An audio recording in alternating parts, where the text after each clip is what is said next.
Bismillahirrahmanirrahim. Assalamualaikum warahmatullahi wabarakatuh. Alhamdulillahirabbil alamin bi ni'matihil imani wal islam. Asyhadu an la ilaha illallah wa asyhadu anna Muhammadan abduhu wa rasuluhu la nabiyya ba'dah.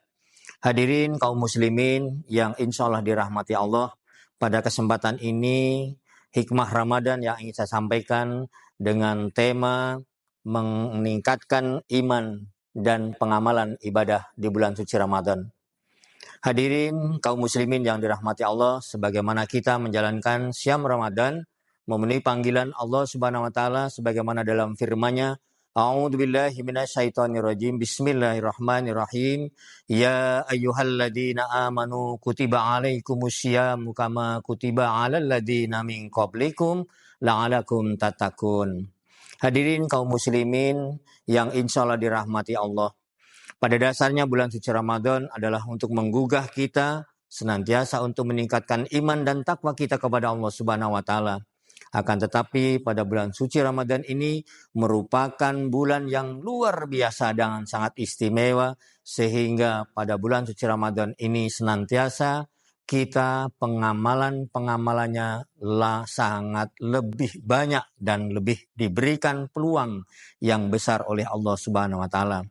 Kaum muslimin yang dirahmati Allah, semoga puasa kita pada hari ini kita jalankan dengan man sauma ramadhana imanan wahtisaban, sehingga kita menjalankan mudah-mudahan amalan di bulan Ramadan ini penuh dengan barokah.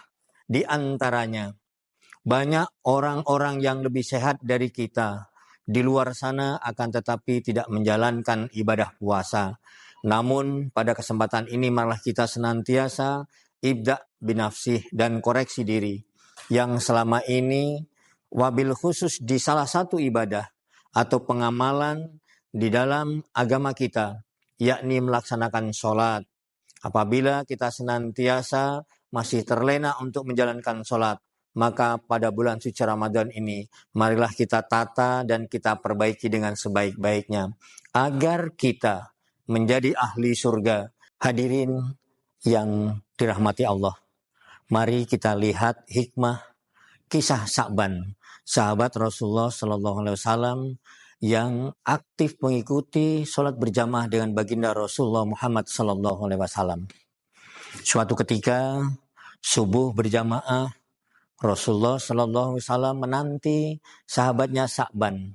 Waktu itu belum terlihat. Sa'ban biasa duduk di sebelah kanan pojok atau di sebelah kiri. Namun saat itu belum terlihat. Rasulullah SAW berdiskusi dan mengajak kepada para sahabat untuk menunda sholatnya. Sahabat menyetujuinya. Beberapa menit kemudian Sa'ban ditunggu, nampak belum terlihat. Karena waktu sudah mendekati waktu sholat, subuh hampir habis, maka Rasulullah mengajak, wahai sahabatku, mari kita sholat subuh berjamaah. Akhirnya sepakat sholat subuh dikerjakan bersama. Setelah selesai sholat berjamaah, Rasulullah Sallallahu Alaihi Wasallam membalikkan badan bertanya kepada sahabatnya, Sa'ban masih belum terlihat. Maka bertanya, siapa yang tahu sahabatku rumahnya Sa'ban? Di antara sahabat ada yang mengangkat tangan dan mengatakan, saya tahu ya Rasulullah. Maka Rasulullah mengatakan, antarkan saya. Kemudian baginda Rasulullah SAW beranjak meninggalkan masjid menuju rumah Sa'ban, diikuti oleh beberapa sahabat. Beberapa menit kemudian Rasulullah beserta rombongan sampailah di rumah Sa'ban. Kemudian mengetuk pintu dengan kalimat Assalamualaikum. Tidak terdengar suara. Namun secara perlahan terdengar suara Waalaikumsalam warahmatullahi wabarakatuh. Ternyata adalah istri Sa'ban yang separuh baya. Kemudian beliau bertemu dengan baginda Rasul bertanya, ada apa ya wahai baginda Rasulullah? Rasulullah SAW bertanya, kemana Sa'ban? Istri beliau menjawab, ya Rasulullah, mohon maaf Sa'ban hari ini tidak jamaah ke masjid karena semalam meninggal dunia dan kami baru pulang menyelesaikan menguburkan suami saya, ya Rasulullah.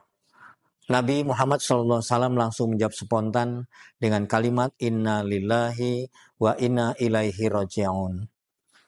Sa'ban ahli surga. Dalam detak hati istri Sa'ban bertanya kepada baginda Rasulullah, Sa'ban ahli surga, tapi mengapa Sa'ban bergumam 3 kali ya Rasulullah? Kemudian Rasulullah SAW bertanya, apa gumamannya? Gumaman yang pertama ya Rasulullah, mengapa tidak lebih jauh? Kemudian gumaman yang kedua, mengapa tidak lebih baik? Dan gumaman yang ketiga, mengapa tidak semua? Rasulullah SAW berucap subhanallah, Sa'ban ahli surga. Dalam kisah Sa'ban perjalanan dari rumah ke masjid, dari masjid ke rumah, selama mengikuti jamaah dengan baginda Rasulullah SAW. Dikala Sa'ban sakaratul maut ditunjukkan perjalanan Sa'ban dari rumah ke masjid, dari masjid ke rumah adalah surga yang begitu indah. Kaum muslimin yang dirahmati Allah, maka Sa'ban bergumam, mengapa tidak lebih jauh? Kemudian gumaman yang kedua, mengapa tidak yang baru? Perjalanan Sa'ban dari hari ke hari, dari rumah ke masjid, suatu ketika berjumpa dengan seseorang yang kedinginan yang luar biasa. Dengan kedinginan itu seolah-olah sahabat itu tidak mampu untuk berdiri dan berjalan. Namun Sa'ban yang biasa mengenakan pakaian gamis, karena suatu hari itu terlalu dingin, maka Sa'ban berlapis, yang bagus di dalam, yang luar dipakainya. Dengan sempotan diberikan kepada sahabat yang kedinginan itu. Diberikan dengan spontan sehingga mampu membawa sahabat yang kedinginan itu menjadi tidak kedinginan. Wahai Allah, jika aku tahu sebelumnya dengan memberikan baju yang tidak baik ini, Engkau tunjukkan surga untukku, maka mengapa tidak yang baru? Kaum muslimin yang dirahmati Allah, akhirnya gumaman yang ketiga, mengapa tidak semua? Suatu ketika sahabat Sa'ban berjalan ke masjid dan sedang duduk beristirahat sambil makan roti. Dikala duduk melintas seorang pengemis yang begitu terhuyung-huyung karena kelaparan. Kemudian Sa'ban spontan memanggilnya dan membagi rotinya dibagi 2 kepada pengemis itu. Dengan sepotong roti itu, akhirnya pengemis itu terbebas dari kemiskinan dan mampu berjalan. Dikala Sa'ban sakaratul maut ditunjukkan dengan sepotong roti itu sudah memberikan Sa'ban untuk menuju ke dalam surga. Akhirnya Sa'ban bergumam, ya Allah, mengapa tidak semua? Dengan sepotong roti itu sudah Engkau membawa aku ke dalam surga. Hadirin yang dirahmati Allah, dengan kisah singkat Sa'ban ini, mudah-mudahan memberikan motivasi kepada kita semua untuk lebih rajin, aktif dan istiqomah untuk berjamaah di masjid. Padahal kaum muslimin yang dirahmati Allah, jarak rumah Sa'ban dari rumah ke masjid itu sekitar 3 kilometer. Kita yang diberikan kemudahan, diberikan fasilitas oleh Allah Subhanahu wa Ta'ala yang begitu mudah. Rumah dekat dengan masjid, fasilitas ada. Maka pada kesempatan bulan suci Ramadan ini, mari kita tingkatkan iman dan takwa kita wabil khusus untuk rajin menjalankan sholat berjamaah. Demikian kultum yang sangat singkat ini, mudah-mudahan memberikan motivasi kepada diri saya sendiri dan insya Allah kepada kita semua sehingga menjadi hamba yang senantiasa beriman dan bertakwa kepada Allah Subhanahu wa Ta'ala, sehingga kita tetap diberikan kesehatan, sehingga mudah-mudahan kita dipertemukan kembali di bulan suci Ramadan di tahun 1447 Hijriah di masa yang akan datang. Mohon maaf atas segala kekurangan dan kepada Allah saya mohon ampun. Wabillahi taufik wal hidayah. Wassalamualaikum warahmatullahi wabarakatuh.